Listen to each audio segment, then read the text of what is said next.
Yes sir. Drone గారు చాలా చాలా చాలా చాలా చాలా బాగున్నాయండి సాంగ్స్. నేను ఈ మాట ఎందుకు చెప్తానంటే నాకు అసలు మ్యూజిక్ సెన్స్ లేదు, కొంచెం కూడా లేదు. ఈవెన్ ఫిల్మ్ ఇన్స్టిట్యూట్లో కూడా అన్నింటిలో లాస్ట్లో మ్యూజిక్లోనే ఉండేవాడిని నేను. అలాంటిది ఎంత వినసొంపుగా ఉన్నాయంటే సాంగ్స్, చాలా సంవత్సరాలు గుర్తుండిపోతాయి ఈ సాంగ్. Congrats sir, congrats. ఇక్కడికి విచ్చేసిన అందరికీ నా హృదయపూర్వక నమస్కారాలు. విజయభాస్కర్ గారి గురించి, ఆయన సినిమాల గురించి ఇంచుమించు 35 years నుంచి చూస్తున్నాం మనం. ఎంత చెప్పినా తక్కువ ఆయన గురించి. 24 క్యారెక్టర్లు బంగారం తెలుసు కదా, 25వ క్యారెక్టర్ ఉంటే ఆయనేది. అంత మంచి మనిషి.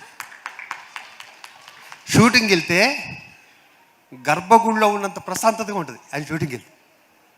నేను ఫీల్ అయ్యా అన్ని రోజులు. గ్రేట్ సార్ మీ దగ్గర చేయటం, గ్రేట్. ఇక మా కమల్ కానీ తన్వి కానీ మీకు మంచి లైఫ్ ఉంటుంది, చాలా మంచి లైఫ్. నాకు మా డైరెక్టర్ గారు చిన్నప్పుడు ఎలా ఉంటారో నేను చూస్తే అర్థమైంది. అదే నవ్వు ఇంచాక ప్రశాంతంగా ఉంటుంది మీ దగ్గర వచ్చేయడానికి.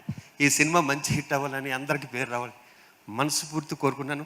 థ్యాంక్ యూ సార్ డైరెక్టర్ గారు, thank you. Love you sir, love you. Yeah please Phani గారిని మాట్లాడవలసిందిగా రిక్వెస్ట్ చేస్తున్నాం. యా.